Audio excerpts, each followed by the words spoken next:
1, 2, 3. Man, this physics and math homework is tough. I wish this Galileo guy was here to help. Ooh. Who are you? Who am I? I'm Galileo!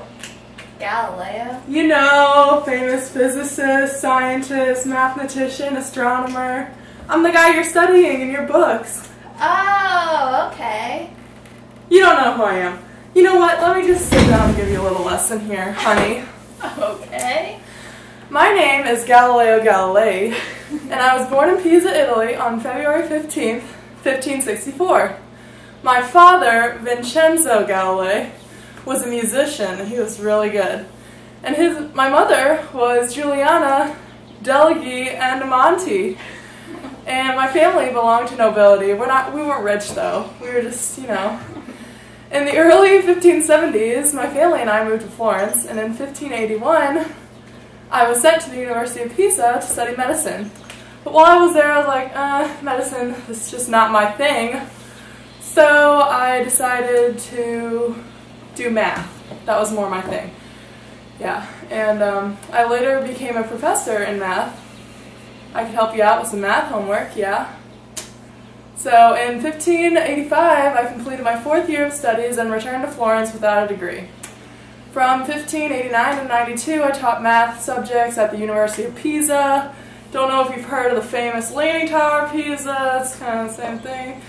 In 1599, I entered a relationship with my lover, Marina Gamba, and we didn't marry, but we did have 3 kids. Yeah, they're beautiful. And I used my mathematics and technical skills to improve upon the spyglass and build a telescope. I built my own telescope. Later that year, I became the first person to look at the moon through a telescope and make the first astronomy discovery. I used my newly invented telescope to discover 4 of the moons circling Jupiter, and I studied Saturn, I observed the phases of Venus, and I studied the sunspots on the sun. My observations strengthened my belief in Copernicus's theory, Copernicus, not cornucopias, theory that the Earth... So, Galileo, I have a joke for you. Oh yeah? What's that? How do you organize a space party? How do you organize a space party? You plan it. Isn't that so funny? Yeah, I've never heard that one before. That's good. I just saw that in a book, so. Alright, back to my life. In astronomy, like your little joke there, I observed the universe was in a constant state of change. My works were very controversial, however. In 1616, after I defended my position in the presence of the Pope, the Inquisition censored him and prohibited me from spreading the doctrine that the Earth moves either by teaching or publication. I laid the basis of modern physics, and in 1632 I published a book that stated, among other things, that the heliocentric theory of Copernicus was correct. I was once again called before the Inquisition, and this time I was found guilty of heresy. I was sentenced to life imprisonment in 1633 because of my age and poor health, and was allowed to serve my imprisonment under house arrest, and I died, sadly, on January 8th, 1642. But I'm back, baby! And I'm back to help you with homework, and let's go do some experiments so you can learn. Let's go! We're about to go do experiments with Galileo. #swag. Oh wait, I had to text Kelly to come. Let's go. Alright kids, well many years ago, I performed an experiment called Falling Bodies at the Leaning Tower of Pisa. In this experiment, I dropped 2 different balls, a heavier one and a lighter one. Today, we're going to pretend that your house is the Leaning Tower of Pisa, and we're going to drop a soft ball, which is less than 1 pound, and a medicine ball, which is 3 pounds. Now, which one do you think is going to hit the ground first? Well, according to Aristotle, the heavier one should fall faster than the lighter one. Also, an object that weighs twice as much should fall twice as fast. Alright kids, let's see what happens. Galileo, how'd you get up there? Science! Alright Lizzie, give me a countdown. 3, 2, 1. What happened? They fell at the same time. That's crazy. How's that possible? I'll tell you how. I, like many others, believe that Aristotle's beliefs were not true. The experiment just proved that objects do not fall at the same time relative to their mass. Although both had different masses, they both hit the ground at the same time. Oh, that makes much more sense now. Okay. Just disproved Aristotle's gravity theory, #science, #in-your-face, #team Galileo, #on the roof, #yellow, #swag on you.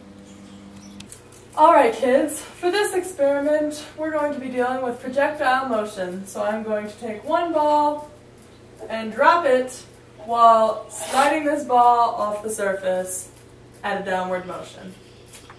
And they will both land on the ground at the same time. But Galileo, didn't we just do this?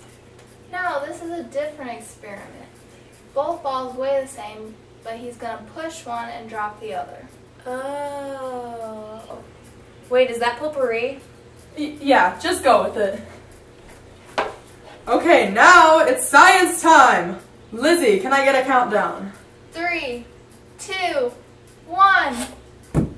Whoa! Those totally hit the ground at the same time. Yeah, the other one just fell further away, that's all. Exactly. Science! Just drop that potpourri like it's hot with Galileo. #science is fun, #Galileo, #swaggy. Alright kids, not only do I do science, but I'm a math whiz myself also. So I'm going to give you a little calculus lesson here. So first things first, I was one of the founding fathers of this next term I'm going to teach you. An elementary function is one that can be formed as a sum, product, quotient, or composition of functions from what I'm going to teach you next. So, let's do a little problem here.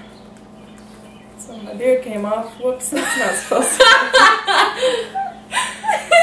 Alright, so we've got d over dx times cu equals cu dashy dash. Alright, so this is what we've got. So, cu is going to stand for a number. D over dx is code for the word inverse. Alright, so let's remember that. D over dx equals inverse. So if you multiply some random number by the inverse, you get the inverse of that random number. And that's what the little dashy dash means. So now we've got the inverse of cu. That's what that means. Does that make sense? Yeah, that does. Alright, now we're going to go on to a different problem. And we're going to go backwards. So now we've got d over dx, which is what? Inverse. Times x equals, what do you think it's going to equal? D over dx, the inverse, times x, or x over x. What are we going to get? 1? Yeah, Lizzie, we're going to get 1. And that's just the inverse going the opposite way. And that's that. So now you know how to do your calculus. You're welcome. You don't have to thank me. Thanks, Galileo. You're welcome, kids. Anytime. Just call me up from the grave. Alright, kids, what we learned today? Gravity. Projectile motion. And? Calculus. Yes. Okay, what do we do now? Dance party. Yes. I got money in my hands that I really like to blow. Swag, swag, swag. Science! Motion. Science! Gravity. Calculus. Math! Potpourri.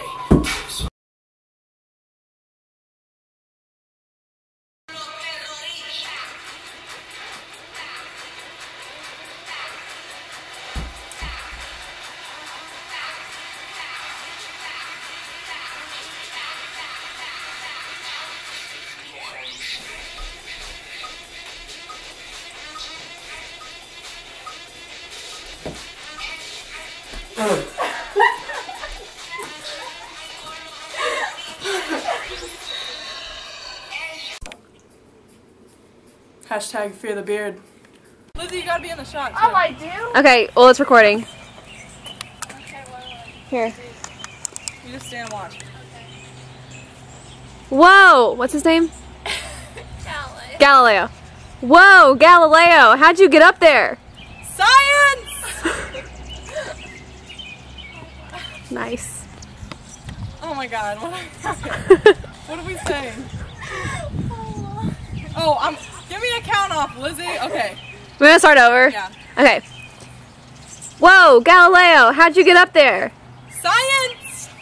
Alright, Lizzie, give me a countdown. 3, 2, 1.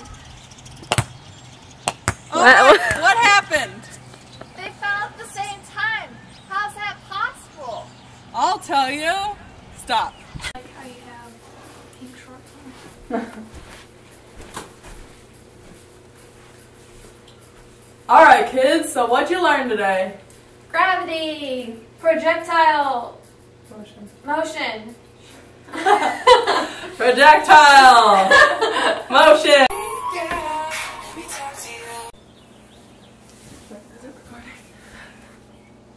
Yeah. You want me like just to start?